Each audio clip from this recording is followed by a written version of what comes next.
Ladies and gentlemen, if you've ever stared at your phone at 2 a.m., wondering why the person you would have died for walked away like you meant nothing, then don't look away from this. Because this is not just about why she left you. This is about the habits, the blindness, the weakness, and the truth you've been running from. And if you stay with me for the next few minutes, you may finally discover that her leaving didn't destroy you. It exposed the man you've been afraid to become. Why did she leave you?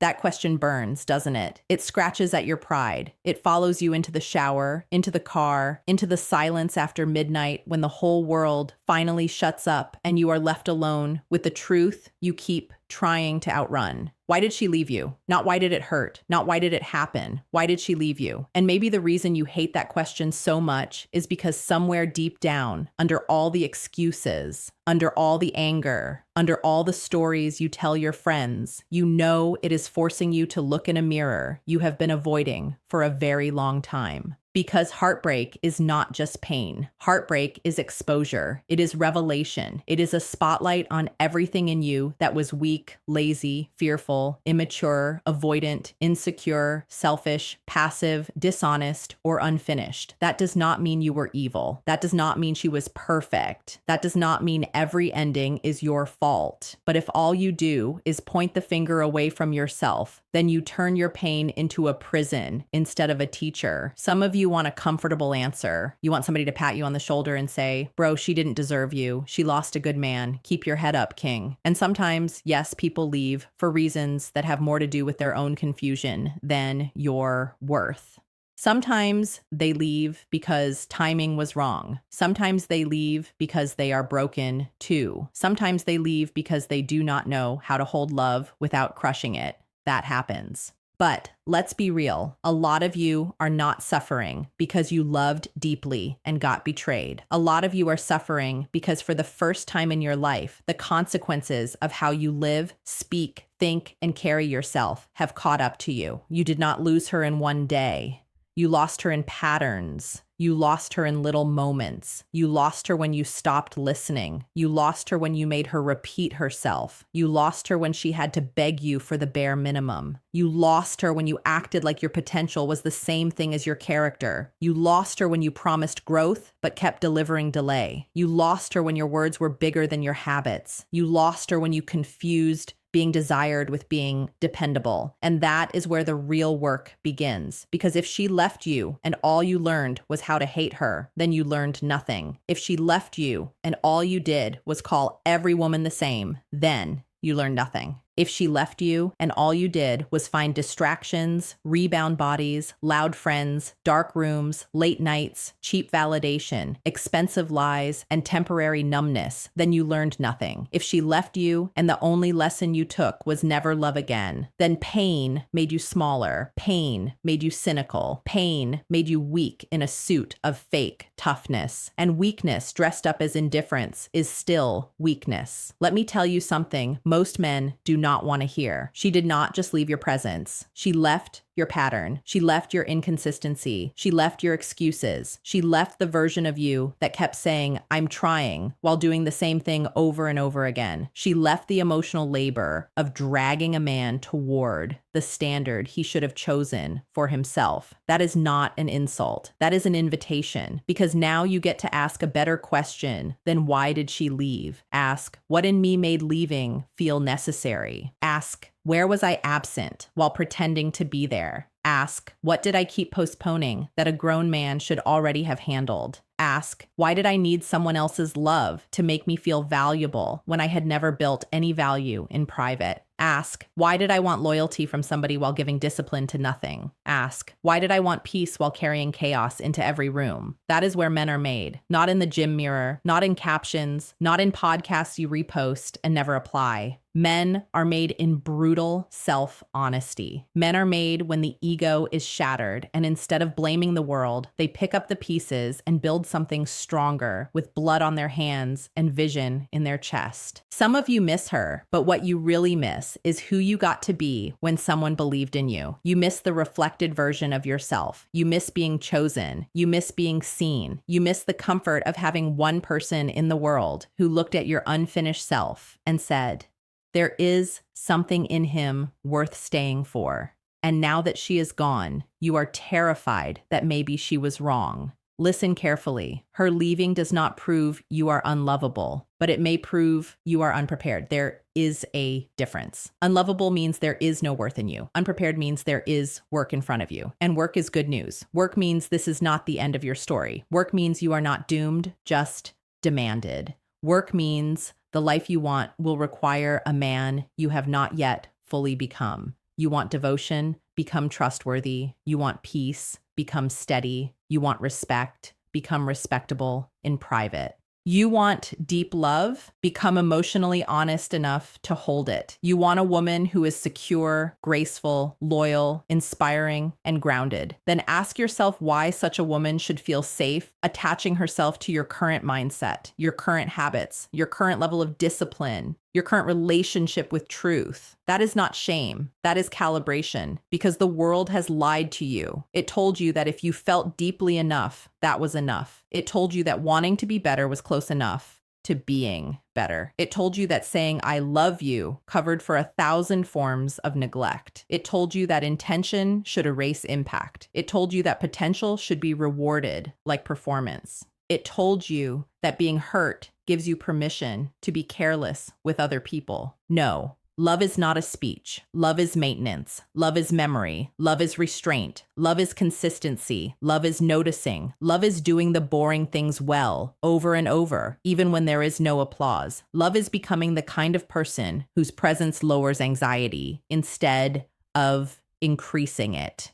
Love is being someone a person does not have to manage like another responsibility. Some of you did not lose her because you were not enough in some dramatic cinematic sense. You lost her because you were exhausting. Exhausting to talk to, exhausting to rely on, exhausting to wait for, exhausting to explain herself to, exhausting to believe in while you kept betraying your own potential. You think women leave because of one big moment. Sometimes they do, but most of the time they leave emotionally long before they leave physically. They leave in pieces, in silence, in all the nights they stop bringing things up because they are tired of hearing, "I'll do better," from a man who has turned tomorrow into his favorite hiding place. And maybe that's the part that crushes you. Maybe by the time she left, you were finally ready to change. Maybe by the time her bags were at the door, by the time the text came, by the time the calls stopped being returned, by the time her eyes got cold, you suddenly saw everything clearly. Suddenly you knew what mattered. Suddenly you wanted to communicate. Suddenly you could prioritize. Suddenly you could show up. Suddenly you had words, tears, urgency, promises. But delayed maturity is still delay, and life does not always reward realization that arrives after ruin. That is why this pain is useful, because it teaches timing, it teaches respect, it teaches that what you keep postponing today may become the reason someone cannot trust your transformation tomorrow. You cannot build a meaningful life on last-minute sincerity. So what do you do now? You stop performing heartbreak and start using it. You stop making pain your personality. You stop scrolling through old photos like grief is a ritual that will resurrect the dead. You stop checking her page to see if she moved on. You stop imagining revenge success just so one day she regrets leaving. You stop trying to heal in public through captions and coded messages and self-righteous speeches. You go inward. You get quiet enough to hear yourself without the noise. You take inventory. Where are you weak? Where are you childish? Where are you driven by ego? Where do you avoid discomfort? Where do you seek control instead of connection? Where do you lie, not just to others, but to yourself? Where do you live beneath your own standards and then call it bad luck when life reflects that back to you? That is the work. You wake up and face your body. Are you taking care of it, or are you carrying yourself like a man who quit on himself? You face your finances. Are you stable, or are you living in confusion and calling it freedom? You face your mind. Are you thoughtful, or are you impulsive and emotionally illiterate? You face your habits.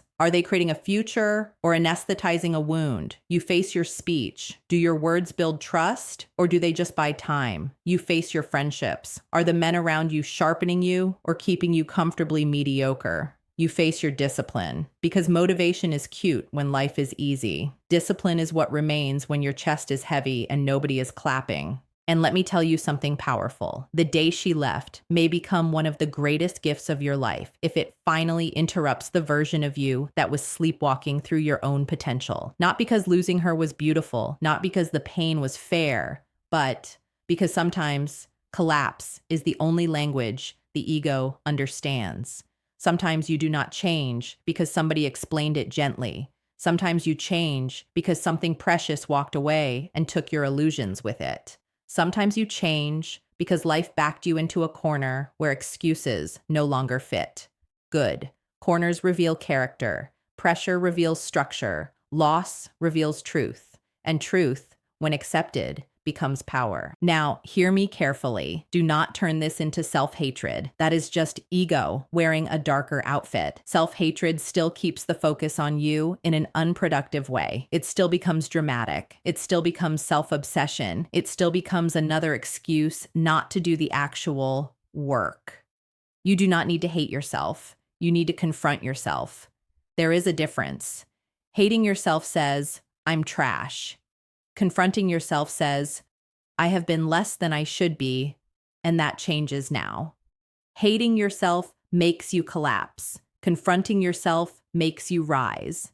Hating yourself is emotional laziness, pretending to be accountability. Confronting yourself is responsibility in motion. You need motion. You need structure. You need habits that pull you out of the swamp of your own mind. Get up early, train your body, read things that stretch your thinking, learn how to regulate your emotions instead of vomiting them onto everybody nearby. Keep your word to yourself. Start small if you must, but start. Because every day you remain broken in the same place after becoming aware of it, you are choosing your wound over your future. And too many people do that. They romanticize the wound. They worship the scar before it has even healed. They build identity around abandonment. They speak like casualties and call it depth. They let one person's departure become a governing principle for their whole personality. Do not do that. She was part of your life, not the author of your destiny. Read that again in your soul. She was part of your life, not the author of your destiny. Yes, she mattered. Yes, it hurt. Yes, there were memories, plans, private language, specific dreams, routines, songs, places, mornings, inside jokes, future names, all of it. And yes, when that ends, it can feel like your reality split open, but your life is still here. Your lungs are still here. Your choices are still here. Your responsibility is still here.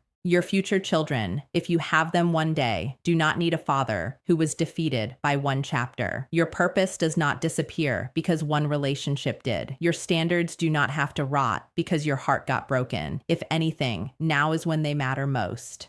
Standards are not for your best days. Standards are for the days when grief tries to drag you back into old habits. Standards are for nights when loneliness whispers that anything warm will do.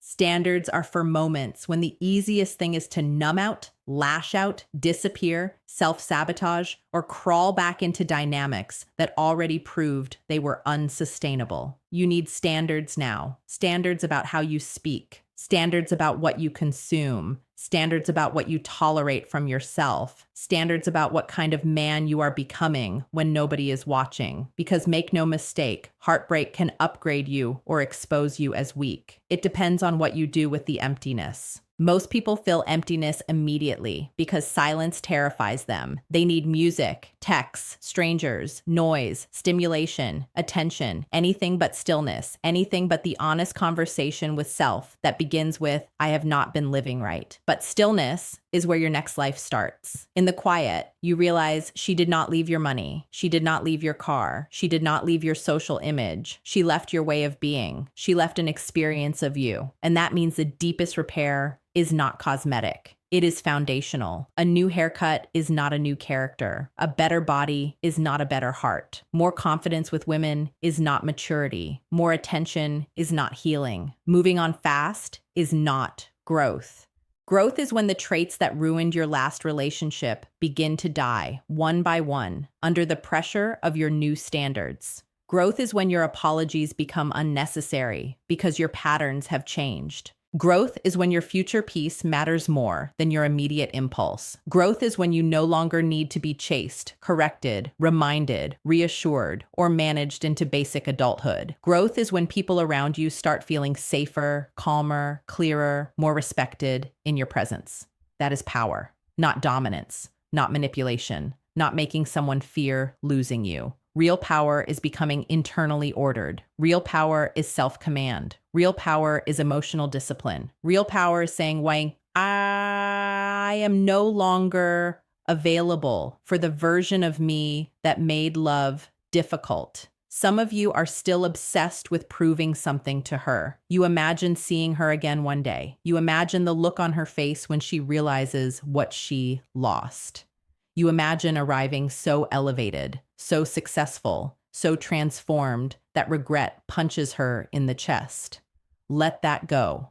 That fantasy will poison your progress. Because if your whole transformation is built on being witnessed by the person who left, then you are still spiritually chained to their perception. You are not rebuilding to be admired by the past. You are rebuilding to be aligned with the future. You are not healing to make her come back. You are healing so that whether she ever returns or not, you never abandon yourself again. That is the shift. And it is a brutal shift because it removes the romance from self-improvement. Now, the work is not sexy.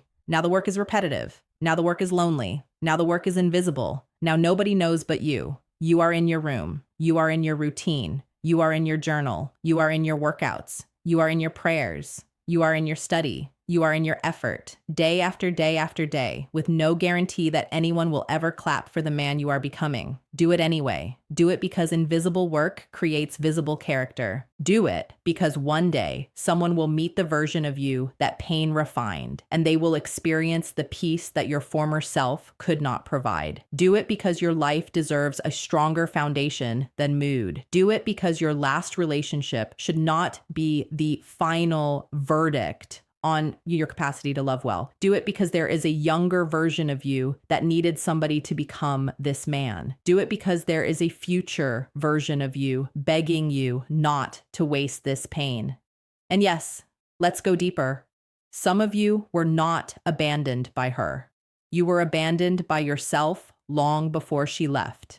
She just arrived in your life early enough to feel the effects of it. You had already stopped choosing excellence. You had already stopped being honest. You had already numbed out your ambition. You had already accepted chaos as normal. You had already settled into half effort. You had already become comfortable with almost. Then love came, and instead of using it as a reason to rise, you used it as a place to hide. That happens more than people admit. A relationship became your shelter from becoming. A woman became emotional real estate where you stored your unfinished business. Her loyalty made you lazy. Her patience made you slow. Her understanding made you careless. Her forgiveness became a budget you kept overspending until there was nothing left. And now you are standing in the ashes asking why. I'll tell you why. Because love can inspire growth, but it cannot replace character. Sooner or later, what you are leaks through what you say. Sooner or later, the truth of your habits overrides the charm of your words. Sooner or later, the person beside you realizes they are dating your patterns, not your promises. This is why discipline is romantic, even if nobody says it that way. Discipline is romantic because it protects what matters. Discipline remembers the little things. Discipline shows up on time. Discipline tells the truth before it is convenient. Discipline controls the tongue when anger is hot. Discipline stays faithful in private. Discipline takes responsibility quickly. Discipline repairs. Discipline learns. Discipline follows through. Discipline becomes safe. A lot of broken relationships are not broken by a lack of feeling. They are broken by a lack of discipline. You felt enough. You just did not govern yourself enough. So now govern yourself. Govern your mornings. Govern your appetites. Govern your attention.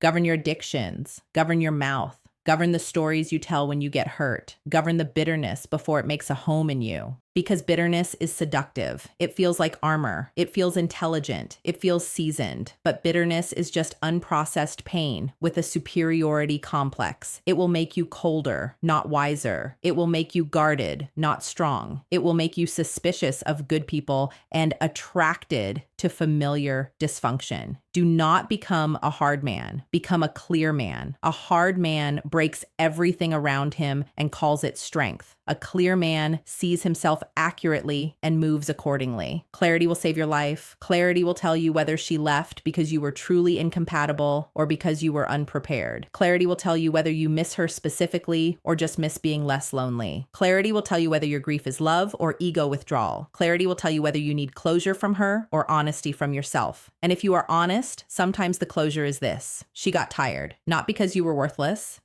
because she got tired.